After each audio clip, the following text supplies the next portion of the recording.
മടിയിലിരുത്തി വിരലാൽ കുരിശു വരപ്പിച്ച സന്ധ്യകളും ഇളം മുട്ടിൽ കൈകൾ കൂപ്പി ഈശോയ്ക്കുമ്മ കൊടുത്തതും ഇന്നും എന്നോർമ്മയിൽ വീണ്ടും തെളിയുന്നു. തിരിച്ചു നടക്കാൻ കൊതിക്കുന്നു, തിരിച്ചു നടക്കാൻ കൊതിക്കുന്നു. അമ്മ മടിയിലിരുത്തി വിരലാൽ കുരിശു വരപ്പിച്ച സന്ധ്യകളും ഇളം മുട്ടിൽ കൈകൾ കൂപ്പി ഈശോയ്ക്കുമ്മ കൊടുത്തതും ഇന്നും എന്നോർമ്മയിൽ വീണ്ടും തെളിയുന്നു. തിരിച്ചു നടക്കാൻ കൊതിക്കുന്നു, തിരിച്ചു നടക്കാൻ കൊതിക്കുന്നു.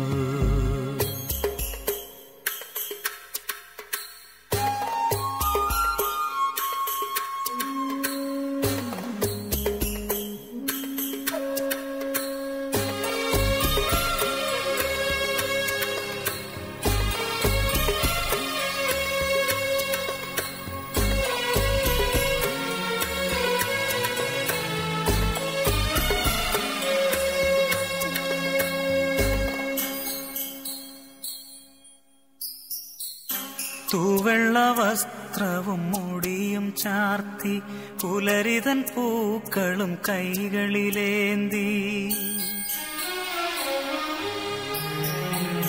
തൂവെള്ള വസ്ത്രവും മുടിയും ചാർത്തി പുലരിതൻ പൂക്കളും കൈകളിലേന്തി അൾത്താര മുന്നിൽ കൈകുപ്പി നിന്ന് ആദ്യ കുർബാന തന്നോർമ്മകളും പച്ചകടാതെ മനസ്സിൽ നിറയുമ്പോൾ തിരിച്ചു നടക്കാൻ കൊതിക്കുന്നു, തിരിച്ചു നടക്കാൻ കൊതിക്കുന്നു.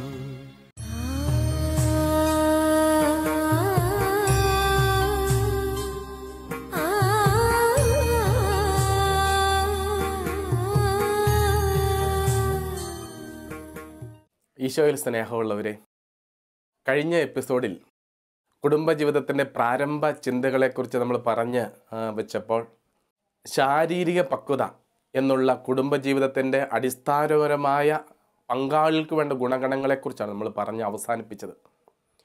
ഒരു കുടുംബജീവിതത്തിൻ്റെ ഉത്തരവാദിത്തങ്ങളെ വളരെ വിവേകത്തോടുകൂടി കൈകാര്യം ചെയ്യാൻ പോരുന്ന ശാരീരികമായ കഴിവ്, അതാണ് ശാരീരിക പക്വത. അതിൽ നിരവധിയായ കാര്യങ്ങളുണ്ട്.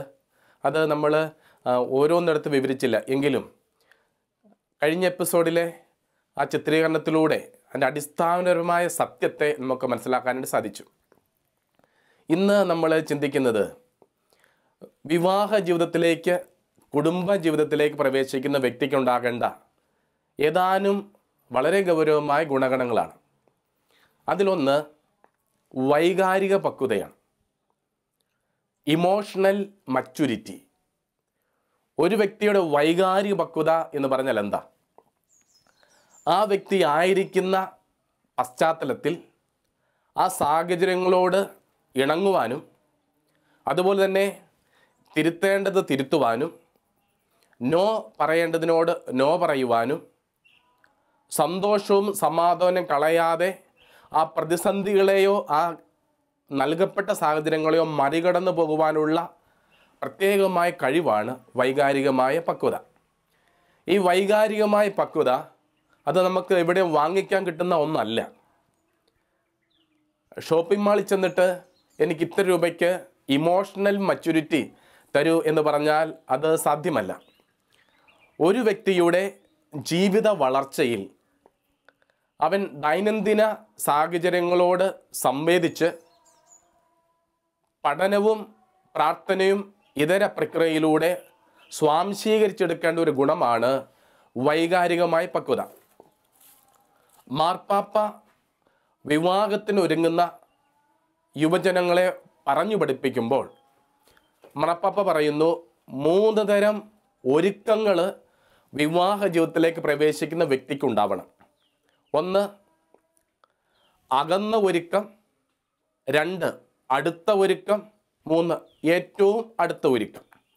അത് മുമ്പ് നമ്മൾ പ്രതിപാദിച്ചിട്ടുള്ളതാണ്. അകന്ന ഒരുക്കം എന്ന് പറഞ്ഞാൽ ഒരു കുഞ്ഞ് ഒരു കുടുംബത്തിൽ ജനിക്കുന്നു. ആ കുഞ്ഞിനെ സത്യ സനാതന ധാർമ്മിക വിശ്വാസ മൂല്യങ്ങളിൽ വളർത്തിക്കൊണ്ട് വരുന്നതിനാണ് അകന്ന ഒരുക്കം എന്ന് പറയുന്നത്. അപ്പോൾ ഈ വൈകാരിക പക്വത അകന്ന ഒരുക്കത്തിൽ കൂടി ചേർന്ന് പോകുന്നതാണ്. ഒരു കുടുംബത്തിൽ ജനിക്കുന്ന കുഞ്ഞ്, ആ കുഞ്ഞിനെ മാതാപിതാക്കൾ വളർത്തിയെടുക്കുമ്പോൾ അവൻ ഭാവിയിൽ നേരിടാൻ പോകുന്ന എല്ലാ സാഹചര്യങ്ങളെയും വളരെ വിവേകത്തോടെ നേരിടാനാകുന്ന ഉതകുന്ന കഴിവ് അവൻ സ്വാംശീകരിക്കേണ്ടതുണ്ട്. ഇവിടെ വൈകാരിക പക്വത കടന്നു വരുകയാണ്. ഒരു വിവാഹ ജീവിതത്തിലേക്ക്, കുടുംബ ജീവിതത്തിലേക്ക് പ്രവേശിക്കുന്ന വ്യക്തി വൈകാരികമായ ഒരുക്കം ഉള്ള വ്യക്തി ആയിരിക്കണം. ഇല്ലെങ്കിൽ കുടുംബജീവിതത്തിൻ്റെ നിരവധിയായ പ്രതിസന്ധികളെ നേരിടാനാവാതെ ആ കുടുംബജീവിതത്തെ ആ വ്യക്തി തന്നെ നശിപ്പിച്ച് കളയും. നിരവധിയായ ഉദാഹരണങ്ങൾ നമ്മുടെ മുമ്പിലുണ്ട്. ഭാര്യയ്ക്ക് മാരകമായ രോഗം വന്നു. ഭാര്യ മരണപ്പെട്ടു പോയി. മരിച്ചടക്ക് കഴിഞ്ഞ് വന്ന ആ ഭർത്താവ് ആത്മഹത്യ ചെയ്തു. കുട്ടികൾ 3 പേര് വഴിയാധാരമായി. ഒരു കുടുംബം തകർന്നുപോയി. എൻ്റെ പ്രിയപ്പെട്ടവരെ, പങ്കാളി മരണപ്പെട്ടു പോയാൽ തകർന്നു പോകുന്ന, നശിച്ചു പോകുന്ന ഒരു കുടുംബ പശ്ചാത്തലം സംഭവിക്കുന്നത് എന്തുകൊണ്ടാണ്? വൈകാരികമായ പക്വതക്കുറവുള്ളതുകൊണ്ടാണ്. ഇത് മുൻകൂട്ടി നമ്മൾക്ക് കാണാൻ പറ്റില്ല. രോഗാവസ്ഥ കടന്നു വരാം.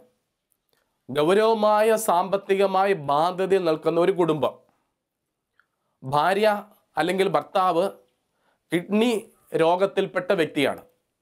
ഡയാലിസിസ് ആഴ്ചയിൽ 1-2 ചെയ്യേണ്ടി വരുന്നു. മുമ്പോട്ട് പോകാനായിട്ട് മാർഗമില്ല. എന്തു ചെയ്യും? ഇങ്ങനെ നിരവധിയായ പ്രതിസന്ധികളിലൂടെ കുടുംബജീവിതം മുമ്പോട്ട് പോകാം. ഒരു കുടുംബത്തെ പരിചയപ്പെടുവാനായിട്ട് ഇടവന്നു. ഒത്തിരി പ്രാർത്ഥന ആവശ്യമുള്ളൊരു കുടുംബമാണത്. ഭർത്താവ് മരണപ്പെട്ടു പോയി, ഭാര്യയെ 2 കുഞ്ഞുങ്ങളും. പക്ഷേ മാതാപിതാക്കൾ ജീവിച്ചിരിപ്പുണ്ട്. അതിൽ അപ്പച്ചൻ കിഡ്നി പേഷ്യൻ്റാണ്. 2 കിഡ്നികളും തകർന്ന് ട്രീറ്റ്മെൻറ്റ് തുടരെ ആവശ്യമുള്ള ഒരു വ്യക്തി, ഡയാലിസിസ് ചെയ്തുകൊണ്ടിരിക്കുന്നു.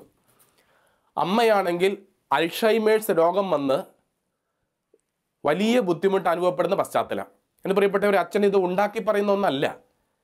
ഈ ജീവിതയാത്രയ്ക്കിടയിൽ നേർക്കുനേർ കണ്ട ചില ജീവിത സത്യങ്ങൾ അതുപോലെ പകർത്തി നിങ്ങളുടെ മുമ്പിൽ വയ്ക്കുന്നതാണ്. 3 കുഞ്ഞുങ്ങളുണ്ട്. ഭാര്യ ജോലിക്ക് പോകണം. കുടുംബത്തിൽ ആരെങ്കിലും വേണം. കാരണം ഈ അമ്മ ഓർമ്മയില്ലാത്ത വ്യക്തിയാണ്. എന്തൊക്കെയാണ് വീട്ടിൽ ചെയ്തു വെക്കുന്നതെന്ന് നമുക്ക് പറയാൻ പറ്റില്ല.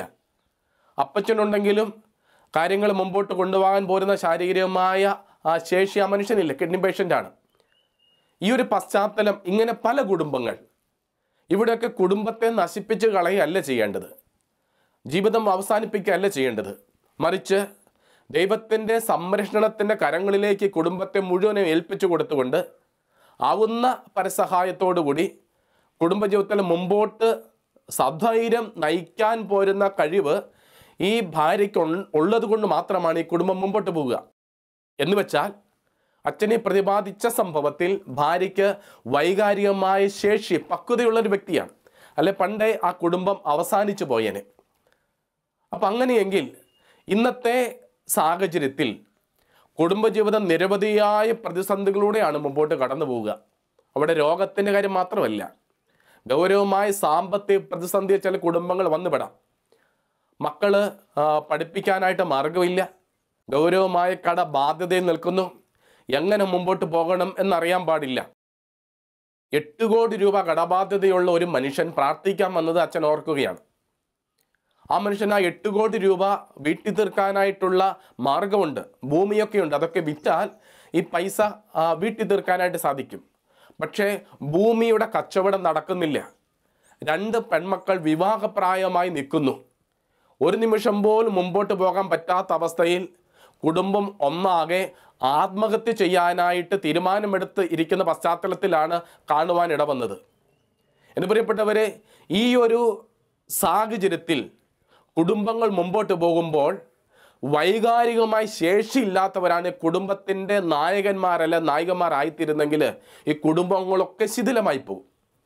അതുകൊണ്ട് കുടുംബജീവിതത്തിൻ്റെ നിരവധിയായ പ്രതിസന്ധികളെ വളരെ വിവേകത്തോടുകൂടി നേരിടാൻ പോരുന്ന ശേഷി ഇല്ലാത്ത വ്യക്തികൾ കുടുംബ ജീവിതത്തിലേക്ക് പ്രവേശിച്ചാൽ ആ കുടുംബം തകർന്നു പോകും.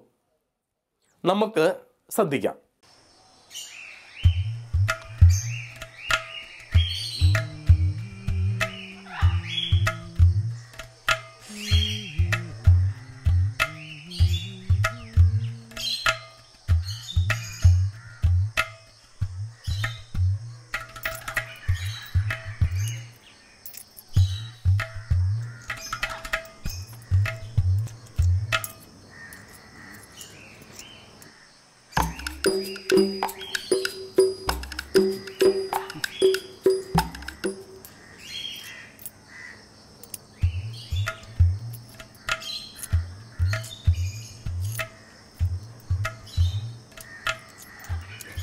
എന്താ അഖിലേ പരിപാടി? ഒന്നുമില്ലടാ, ജിൻസിനെ കൂട്ടാൻ വന്നതാ. പരിഹാരത്തൊരു ഫുട്ബോൾ മത്സരം ഉണ്ടോ, നീ വരുന്നോ? ഏയ് ഞാനില്ലടാ. ഓ, നീ കെട്ടിയോളം സാരി തൂങ്ങി നടന്നോ?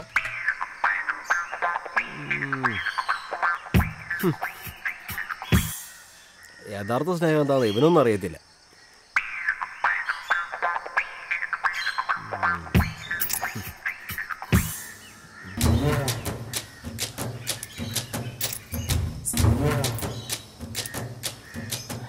ചേട്ടാ വരേക്കാതെ ഇരിക്കുകയായിരിക്കും. നീ പോടന്നു പോടാ പണുണി. നിന്നെ ഞാൻ വല്ല പണിക്കും പോട്ടെ, വെറുതെ ഇരിക്കാതെ. പണിക്ക്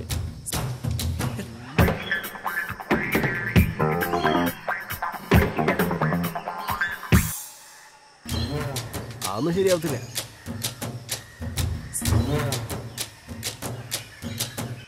ജിൻസി, ജിൻസി,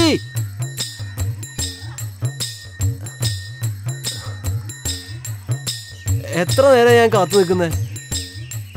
എന്താ ജിൻസി താമസിച്ചേ? ഒന്നും പറയണ്ട, ബസ്സിലായിരുന്നു. എന്നാ ഓട്ടോറിക്ഷയ്ക്ക് പോരാൻ മേലായിരുന്നോ? സ്റ്റാൻഡിൽ നിന്ന് ഒറ്റ ഓട്ടോ ഇല്ലാന്നേ. കാത്തിരുന്ന് ഞാൻ മടുത്തു. എന്തിനെങ്ങനെ കാത്തിരിക്കുന്നേ? ഞാൻ അങ്ങോട്ട് വന്നോളില്ലേ? അയ്യോ, അപ്പൊ കൊച്ചൊറ്റയ്ക്കാവില്ലേ? എന്തേലും കണ്ട് പേടിച്ചാലോ? എന്റെ പൊന്നിച്ചായ, ഇങ്ങനെ ശല്യപ്പെടുത്തല്ലേ. ഞാനിപ്പോ ശല്യായല്ലേ? ജിൻസി, എന്നോട് പിണങ്ങല്ലേ? അതല്ല, എന്തിനാ നാട്ടുകാരെ കൊണ്ട് പറയിക്കുന്നേ? ഇച്ചായന് വല്ല ജോലിക്കും പൊക്കൂടെ? ഞാൻ ജോലിക്ക് പോയാ നിന്നെ കൂട്ടാൻ ആരാ വരിക? ഞാനെന്താ കൊച്ചുകുട്ടിയാണോ? അതല്ലെന്നേ, നോക്ക്, ഇത് കാട് പിടിച്ച വഴിയാ. ഓ, അതിനെന്താ, ഇനി ആരും പിടിച്ച് തിന്നാനൊന്നും പോകുന്നില്ല. ഇപ്പോഴത്തെ കാലം വല്ലാത്ത മോശമാ, നമ്മള് പേടിക്കണം. ജിൻസി, എന്താ? എനിക്കൊരു 50 രൂപ വേണം. എന്തിനാ പൈസ? മുടി വെട്ടിക്കണം. എന്റെ പൊന്നിച്ചായ, എന്തിനാ ഇങ്ങനെ തരം താഴ്ന്നേ? വല്ല ജോലിക്കും പോ. അതൊന്നും എന്നോട് പറയണ്ട. കല്യാണ ദിവസം അച്ഛൻ പറഞ്ഞ മറന്നുപോയി. എന്താ? നീ ഉണ്ടില്ലേലും അവനെ ഉണ്ണിപ്പിക്കണം, നീ ഉടുത്തില്ലേലും അവനെ ഉടുപ്പിക്കണം. പിന്നെ ഞാൻ പൈസ ചോദിക്കുന്നില്ല, എന്താ തെറ്റ്? അവനെന്നല്ല, അവളേന്നാ. ജിൻസി പ്ലീസ്, പൈസ താ.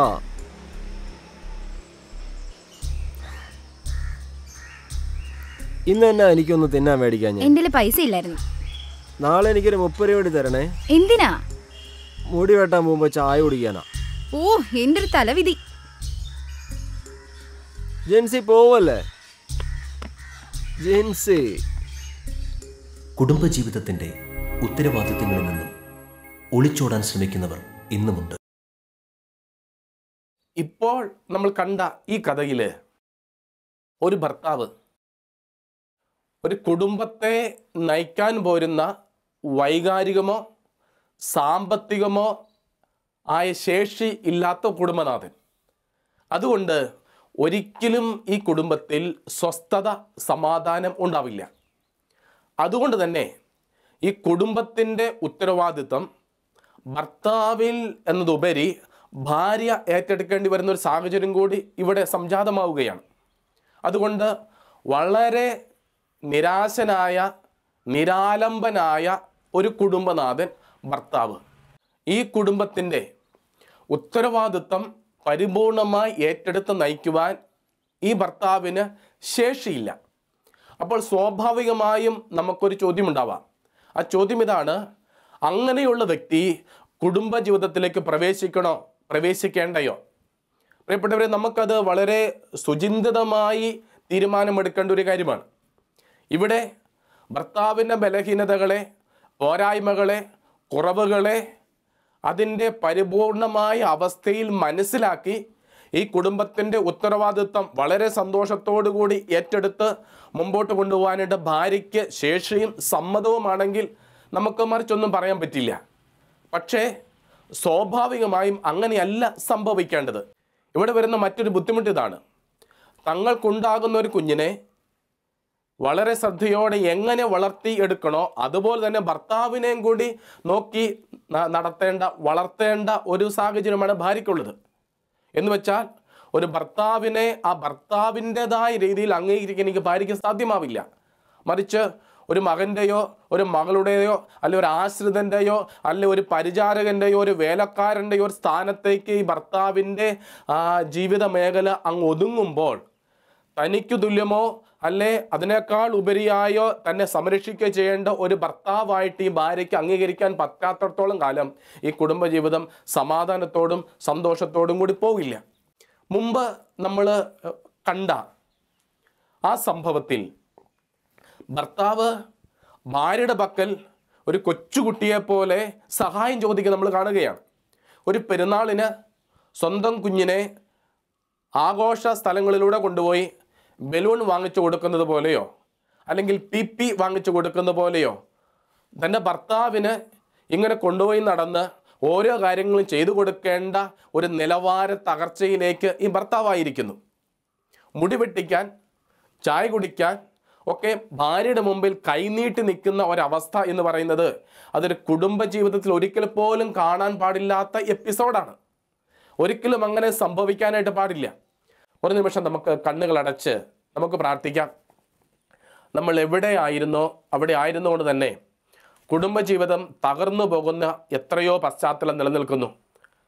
വൈകാരികമായ ശേഷിയില്ലായ്മ കൊണ്ട് ആത്മഹത്യകൾ സംഭവിക്കുന്നുണ്ട്, കൊലപാതകങ്ങൾ സംഭവിക്കുന്നുണ്ട്, അതുപോലെ തന്നെ നിരവധിയായ വൈകാരികമായ പ്രശ്നങ്ങളും പ്രതിസന്ധികളും സംഭവിക്കുന്നുണ്ട്.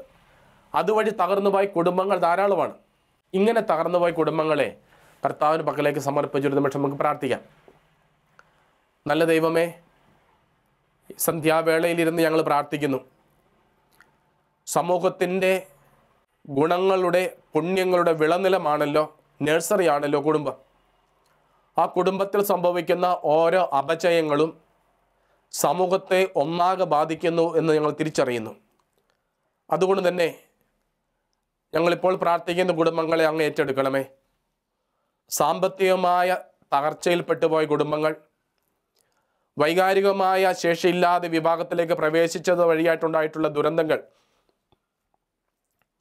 ഇതുവഴിയായി തകർന്നുപോയ കുടുംബങ്ങളെ കർത്താവെ അവിടുത്തെ തിരുക്കുടുംബത്തിൻ്റെ പശ്ചാത്തലത്തിലേക്ക് സമർപ്പിച്ച് പ്രാർത്ഥിക്കുന്നു.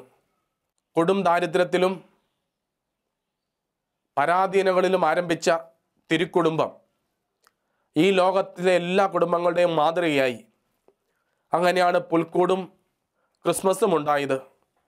എൻ്റെ ദൈവമേ, ഓരോ കുടുംബങ്ങളിലും സംഭവിക്കേണ്ട ക്രിസ്മസുകളും ഓരോ കുടുംബങ്ങളിലും സംഭവിക്കേണ്ട ആനന്ദവും സന്തോഷമൊക്കെ പലപ്പോഴും ഈ ന്യൂനത കൊണ്ട് തകർന്നു പോകുന്നു. ആ കുടുംബങ്ങളെല്ലാവരെയും നിന്റെ കൃപയിലേക്ക് ചേർത്ത് വയ്ക്കുന്നു. ഏറ്റെടുക്കണമേ, അനുഗ്രഹിക്കണമേ. കുടുംബങ്ങളെ പരിപൂർണമാക്കുവാനായിട്ട് ദൈവമേ കുടുംബനാഥനും കുടുംബനാഥയ്ക്കും ഭാര്യ ഭർത്താക്കന്മാർക്കും മക്കൾക്ക് പരിശുദ്ധാത്മാവിൻ്റെ വലിയ കൃപാദാനങ്ങൾ നൽകണമേ എന്ന് പ്രാർത്ഥിക്കുന്നു. പിതാവിൻ്റെയും പുത്രൻ്റെയും പരിശുദ്ധാത്മാവിൻ്റെ നാമത്തിൽ ആമേൻ. ഈശോ നിങ്ങളെല്ലാവരെയും അനുഗ്രഹിക്കട്ടെ. കഴിഞ്ഞ എപ്പിസോഡിന് ശേഷം നിരവധി പേര് വ്യക്തിപരമായി എന്നെ ഫോണിൽ വിളിക്കുകയും കുടുംബജീവിതവുമായി ബന്ധപ്പെട്ട് പങ്കുവച്ച സന്ദേശം ഒത്തിരിയേറെ ഇൻസ്പയറിംഗ് ആയിരുന്നു എന്ന് പറയുകയും ചെയ്തു. അവരെല്ലാവരെയും പ്രത്യേകമായിട്ട് ഓർത്ത് എന്നെ വിളിച്ചതിന് നന്ദി പറയുന്നു. തുടർന്നുള്ള എല്ലാ എപ്പിസോഡുകളും ശ്രദ്ധയോടെ കാണുമല്ലോ. അതൊത്തിരിയേറെ ഉപകാരപ്രദമാകും എന്നുണ്ടെങ്കിൽ മറ്റുള്ളവരെയും അത് അറിയിക്കാനായിട്ട്, കാണാനായിട്ട് സ്നേഹത്തോടെ ഓർമ്മപ്പെടുത്തണം എന്ന് അപേക്ഷിക്കുന്നു. ദൈവം നിങ്ങളെ അനുഗ്രഹിക്കട്ടെ.